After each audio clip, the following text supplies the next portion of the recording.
Hi everyone, I'm Christina, Chief Creative Officer at Squirrly.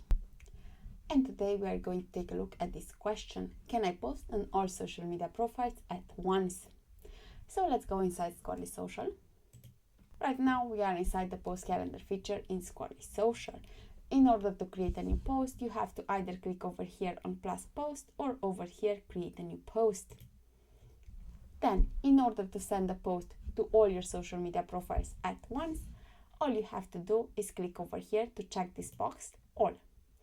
And now we can see that all our social media profiles are green. This means that this post that we are going to create over here, after we add an image and the caption, is going to be sent to all our social media profiles at once.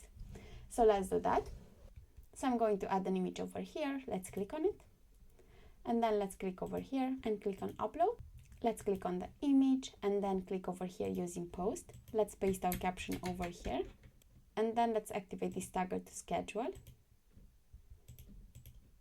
And click on schedule.